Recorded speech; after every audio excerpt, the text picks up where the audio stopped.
Vamos lá. Gravação iniciada, presidente. Obrigada, Isaías, conselheiros. Estamos na continuidade da sessão do dia 1º de dezembro, parte da tarde. Vamos para o processo número 26, último da pauta do turno da tarde, dia 1º de dezembro, da primeira turma da Câmara Superior de Recursos Fiscais, processo de minha relatoria, recorrente Castelli Logística e Transporte, interessado em a Fazenda Nacional. O processo já está na pasta.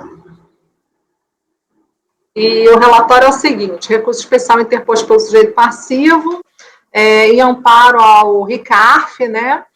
O colegiado recorrido decidiu por unanimidade de votos negar provimento ao recurso voluntário. Eu trago aqui a ementa do recorrido, segue, transcrevo.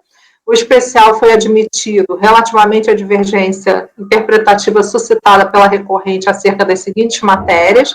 Então, a contagem do prazo decadencial, e falta de retenção e recolhimento do tributo pela fonte pagadora, multa isolada no artigo 9º da 10.426. Intimada para tanto, a Fazenda Nacional apresentou contrarrazões, pedindo preliminarmente que o recurso não fosse conhecido, ao menos parcialmente, alegando contra-arguição de decadência. Ambos os paradigmas eram anteriores ao advento da decisão do STJ. Sendo maiores, anteriores ao marco decisório estabelecido pelo STJ, os qual nos indicados como paradigmas ainda que não destoassem do entendimento do Tribunal de Cidadania, por obviedade não poderiam discutir seus limites ou sua interpretação em consonância com o disposto no 150, parágrafo 4, 173.1. No mérito, pede que seja mantido o recorrido. É o relatório. Então, quanto ao conhecimento, no que tange a primeira divergência, suscitada pela recorrente, regra de contagem de prazo decadencial, prevalência do 150, parágrafo 4, como a PGFN alega que o recurso neste ponto não deveria ser conhecido, entendo que algumas considerações devem ser tecidas. Sobre essa matéria, a recorrente alega o seguinte. Então, eu trago aqui as alegações. A recorrente sustentou, em título preliminar, que o autuante não poderia ter constituído créditos tributários a título de RPJ e reflexos sob suposta omissão de receita verificados nos meses calendário janeiro, fevereiro, março e abril de 2003. Sobretudo porque deu-se ciência dos lançamentos em 16 de maio de 2008, quando já alcançados pelo prazo decadencial de que trata o 150, parágrafo 4º. A respeito, inclusive, ponderou. O julgador de primeiro grau rejeitou a preliminar. Isso aqui. Vou marcar ao argumento da hipotética falta de pagamento dos tributos nos períodos de apuração supacitados, afastaria em tese a regra da contagem específica ao lançamento por homologação a que estavam sujeitos. Então, 150, parágrafo 4º, atraindo a regra encartada no inciso 1 do artigo 173 CTN. Nada mais equivocado. Isso pelos principais motivos em seguida expostos. Em primeiro lugar, cumpre recapitular que, no caso em disputa, a recorrida promoveu o lançamento por homologação de todos os tributos, antecipando recolhimentos, resultando daí as diferenças sobre as quais repousam as exigências requeridas, os elementos concernentes ao fato gerador, a base de cálculo, a montante do tributo que for objeto de declaração confeccionada e entregue pela recorrida, devidamente acompanhado, se fosse o caso, do pagamento do que reputava devido no período.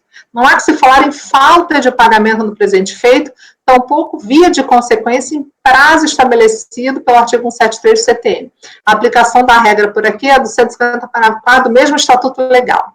Em segundo lugar, ainda que assim não fosse, o que se admite para fins exclusivos de argumentação, a regra estampada no 1731 do CTN não se presta para os fins cogitados pelo nome relator ACO, notadamente porque o pagamento não é condição sine qua non para configurar-se o lançamento por homologação, e, por conseguinte, a homologação tácita que se refere ao parágrafo 4 do 150 CTN.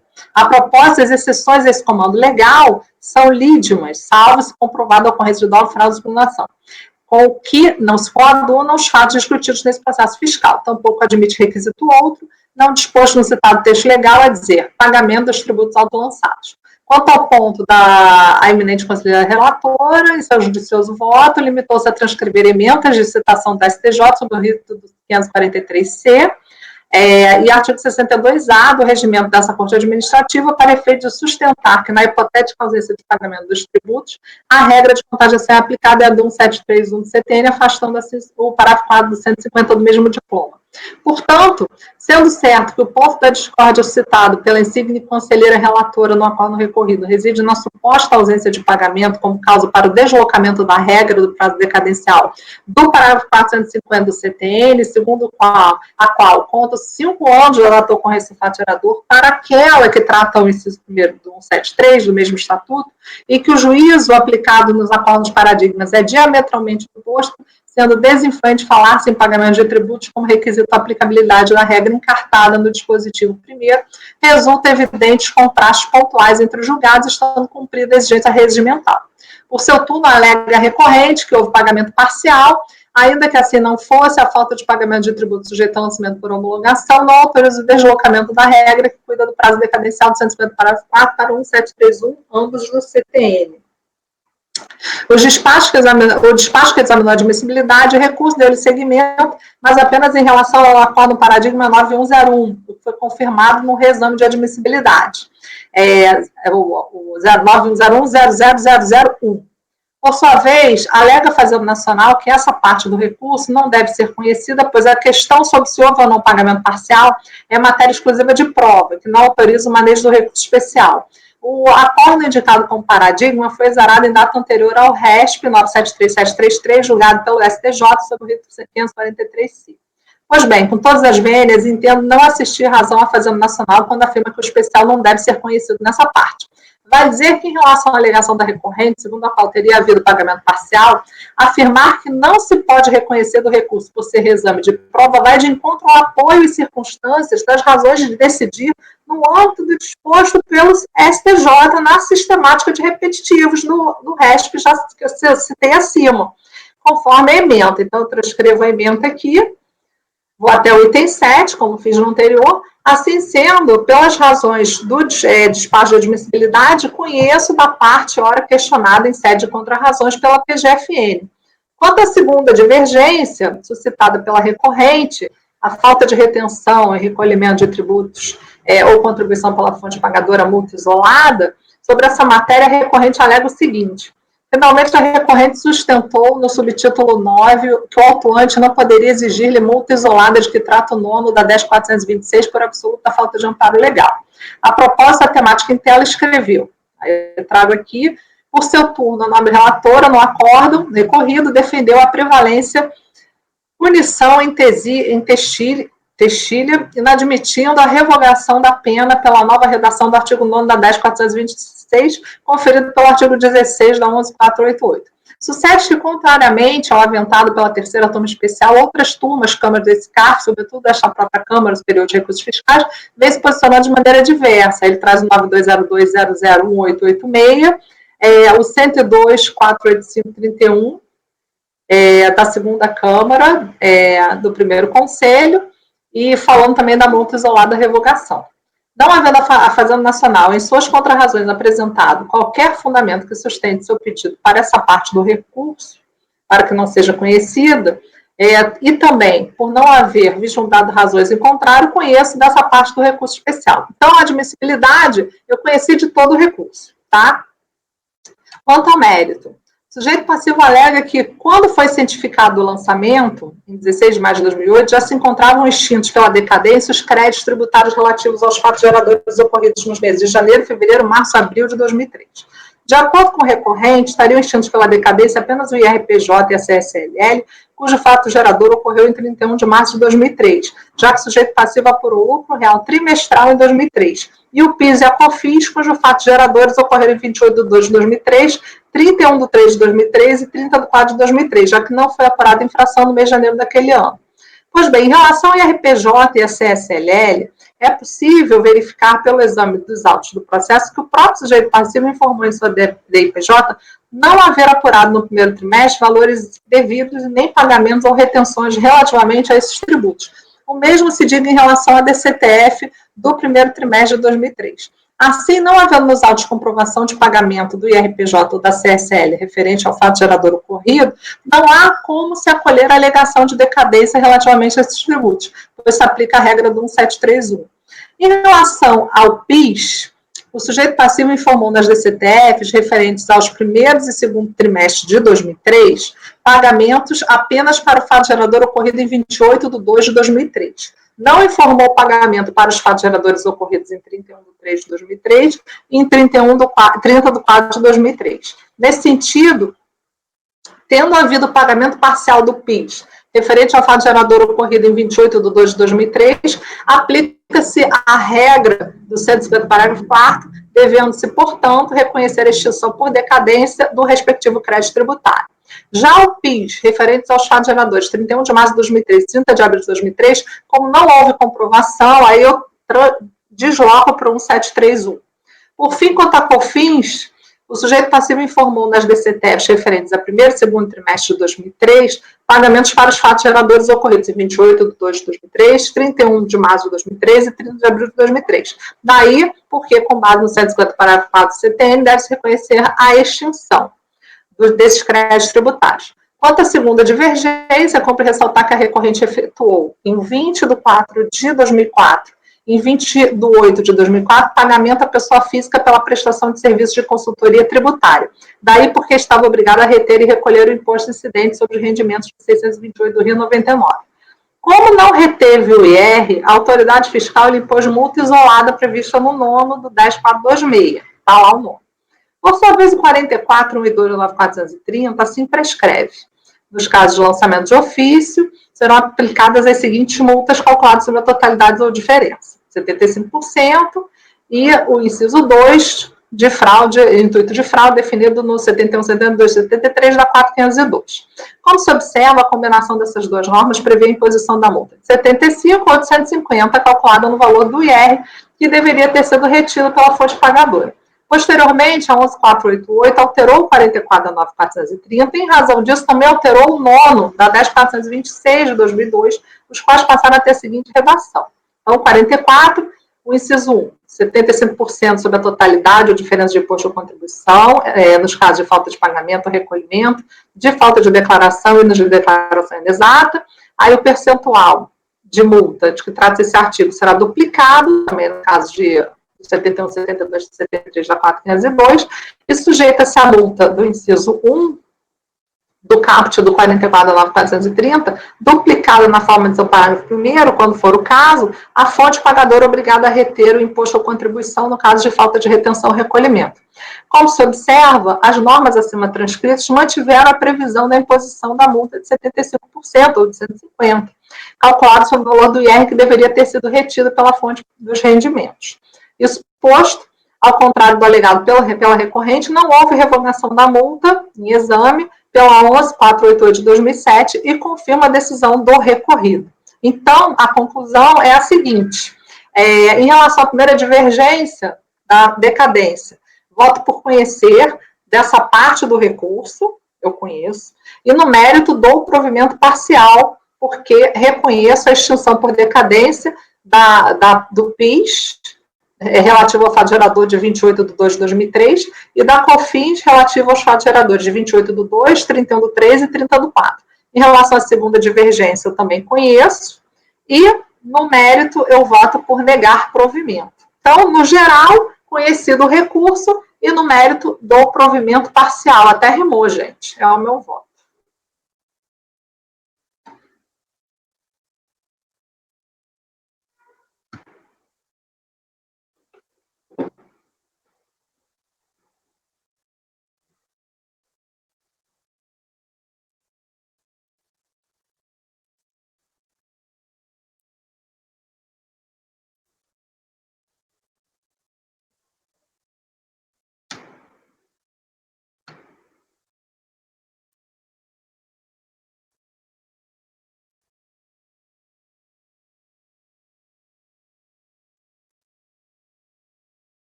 Eu preciso, o conhecimento eu vou acompanhar pelas conclusões, o acórdão recorrido Na verdade, a questão da discussão de prova é irrelevante, mas o que poderia haver de objeção aqui é que o paradigma contrário é repetitivo, mas o recurso especial, a admissibilidade são anteriores ao RECARF 2015, né, por isso essa objeção não impede o conhecimento. Então, acompanho pelas conclusões.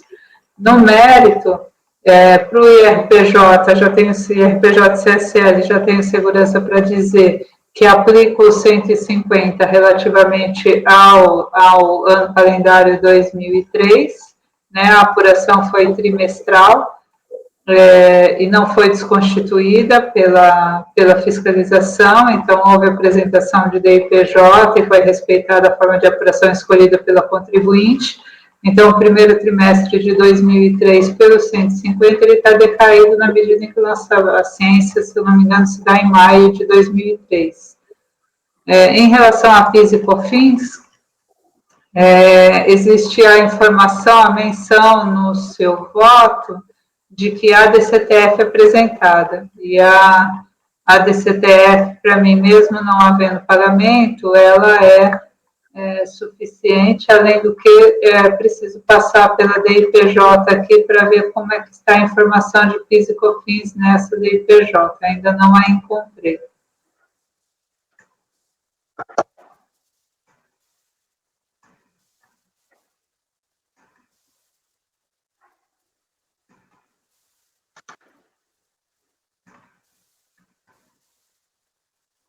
Volume 2, que eu dele.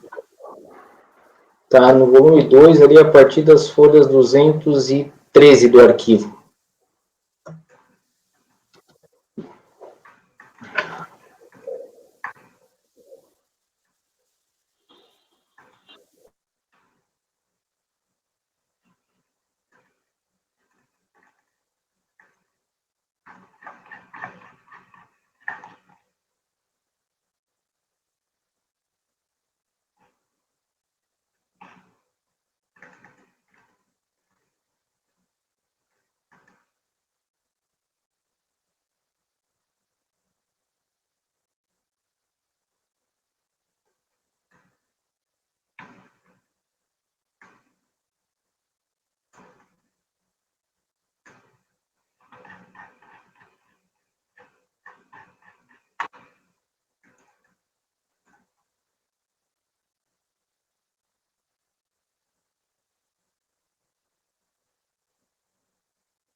IPJ e RPJ informado com prejuízo fiscal no primeiro trimestre de 2003.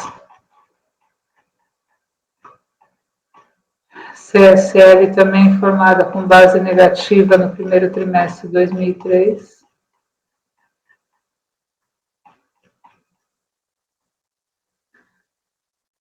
Apuração de PIS não cumulativa informada para todos os períodos de 2003.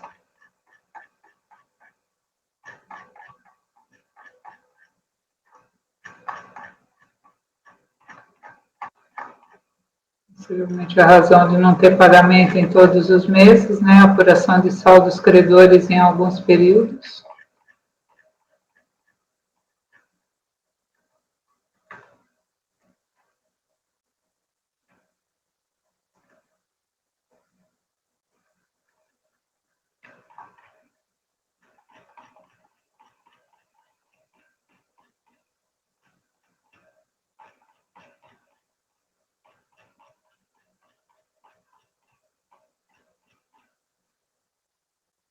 Fins cumulativa, com informação da apuração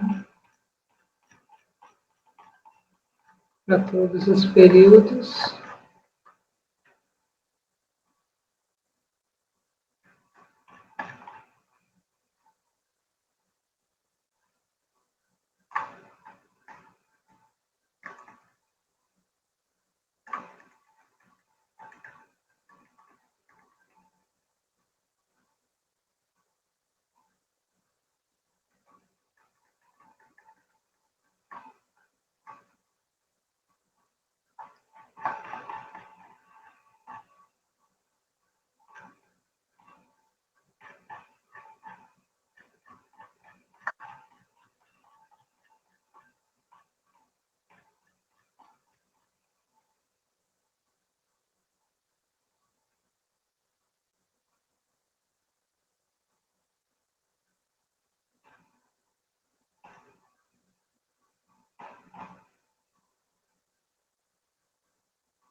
Autuação à parte de PIS e COFINS, referente à exclusão de frete e erros na base de cálculo dos créditos. Então, confirmada a validade da apuração, só com acréscimos promovidos em razão do procedimento fiscal, autuação confirmando cientificado a contribuinte em 16 de maio de 2008, aplicando 150, estão decaídos o primeiro trimestre de RPJ e CSL, primeiro trimestre de 2003, PIS e COFINS até abril de 2003. Então, acompanho pelas conclusões no conhecimento e faltou o recorrido, né? O recorrido não deu nada, né?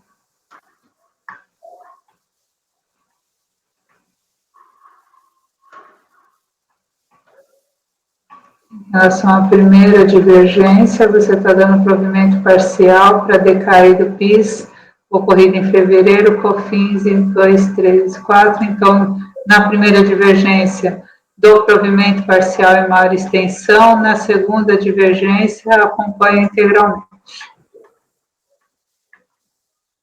Ok. Conselheira Lívia, como vota?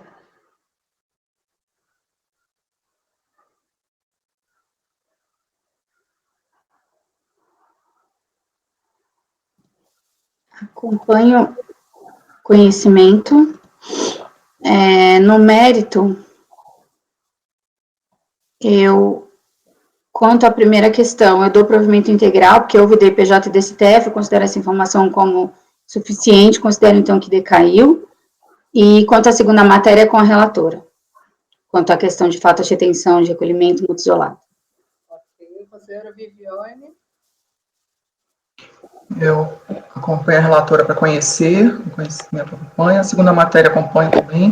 E quanto à questão da decadência, divergem para divergir, entendo que não existem os pagamentos comprovados nos autos, o acordo recorrido fez essa ressalva, o contribuinte traz a discussão, a questão da tese, né, entende que está declarado, formado o pagamento, atrairia a contagem pelo artigo 150, eu entendo que não atrai, teria que haver o efetivo recolhimento, o efetivo pagamento. Então, aplico um 73, e no caso, eu nego o provimento integral ao recurso do contribuinte.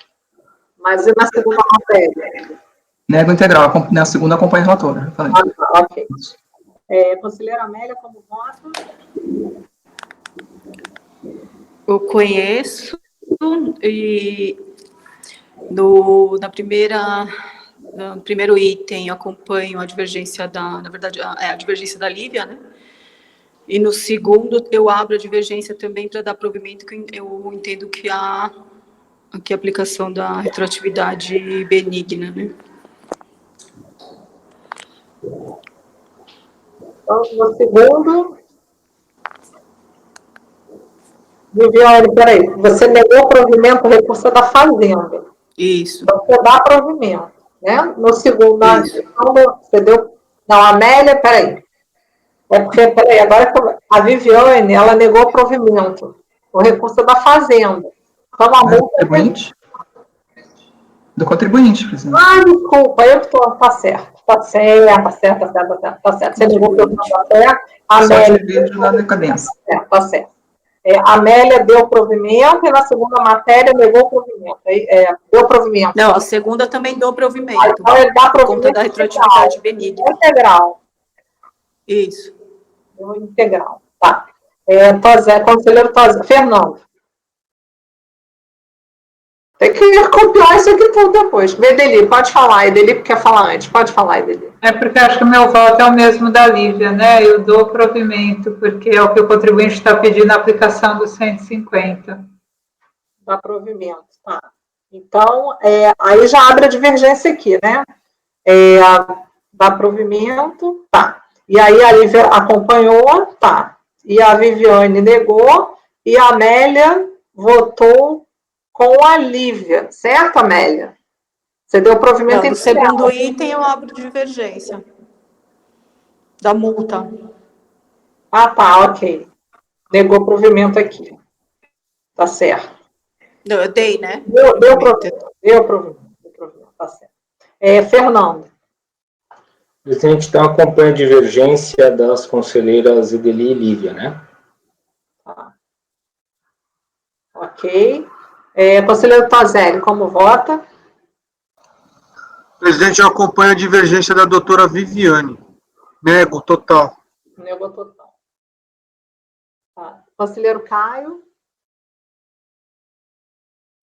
Olha, eu posso ter anotado algo errado, mas, José, por que você não acompanhou a relatora? Porque eu fico muito tranquilo nesse sentido que a gente vota igual em relação à decadência. É porque aqui, na verdade, o pagamento que está escrito no voto, como a doutora Viviane apontou, não é um pagamento recolhimento em DARF.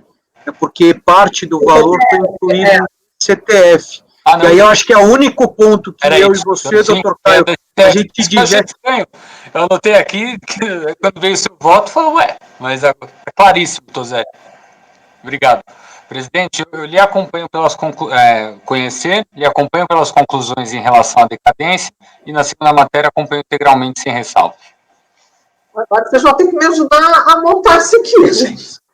Esse foi pior do que o anterior. Vamos lá. Eu perdi o voto da Amélia na decadência. Eu perdi. Eu acompanhei, naquela hora eu tinha acompanhado a Lívia, mas aí você mudou, então eu te acompanho, na verdade, a sua divergência. Presidente, eu sugeri que faça por matéria, né? Vamos lá. Faz por matéria. Conhecimento, primeiro. Conhecido por unanimidade pelas conclusões Edeli e Caio, certo? Não, Caio foi pelas conclusões só no mérito. Então, só Edeli pelas conclusões, certo? Certo. Então, conhecimento por unanimidade, Edeli conclusões. Foi. Temos um problema. Mérito. Primeira matéria. Estou parecendo jogo de mímica. Ai, gente, quem assistir isso, vamos... Não posso. Eu fico rindo de mim mesmo. Ai, meu Deus do céu. A primeira matéria, vamos lá. Decadência. Tá? Decadência. O que aconteceu aqui? Vamos lá. Doutora Edeli deu provimento, acompanhada da doutora Lívia e da doutora Amélia, certo? E do doutor... Não, Edeli, Lívia e Amélia. Deram provimento à decadência. Fernando. 4. Deram provimento na decadência. Na primeira matéria, negaram provimento. Viviane negou. Viviane. Deram provimento parcial. Viviane Tozelli. Dois. Viviane e Tozelli negaram provimento na decadência. Deram provimento, Edeli, Lívia, Fernando e Amélia e Fernando. Tá. Aí, depois, deram provimento parcial. Parcial. Acho que fiquei sozinha. Eu e você. Eu e Caio, né? Então, tá aqui. Então, venceu na primeira matéria o dar provimento. Foi 4, 2 e 2, tá? Então, dar provimento. Perfeito. Então, venceu até a divergência da doutora Edeli na primeira matéria. Por determinação legal. Não, foi 4. Não, 4. Não, foi maioria. É verdade, maioria. Maioria. Vamos lá. E agora a segunda matéria, que é a multa. A multa, ele me acompanhou. Aí, vamos lá. A Lívia acompanhou. Viviane acompanhou. A Amélia não acompanhou, abriu divergência. Então, vamos lá. Foi na multa, negar provimento por maioria. Vencida a Amélia, certo? Tozelli, certo? Não? Só Amélia? Só Amélia? Então tá. Então, na segunda matéria, negar provimento, vencida a conselheira Amélia. Certo? Pelas conclusões, conselheiro Caio. Tá certo? Acertei? Tudo bem? Não, presidente, na segunda matéria eu vou sem ressalvas com a senhora. É na primeira. Na primeira mas eu acho que não precisa nem registrar porque acabou sendo uma posição secundária, entendeu? Tudo então, fica, na segunda é integral com a senhora. Tá. Então, vamos lá. No mérito, foi na primeira matéria, quem ganhou foi dar provimento integral. Primeira matéria, decadência, dar provimento integral. Vencidas eu e o Caio, que deram provimento parcial. E a Viviane e o Tozelli negaram provimento. Perfeito.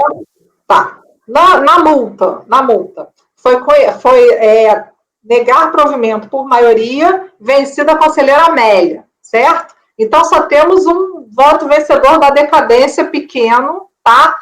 Pode ser feito, doutora Lívia, pode fazer o voto? Pode. Então, tá. Só para fazer o voto, porque houve declaração, então, é para 150, parágrafo 4. Todos de acordo? Só para...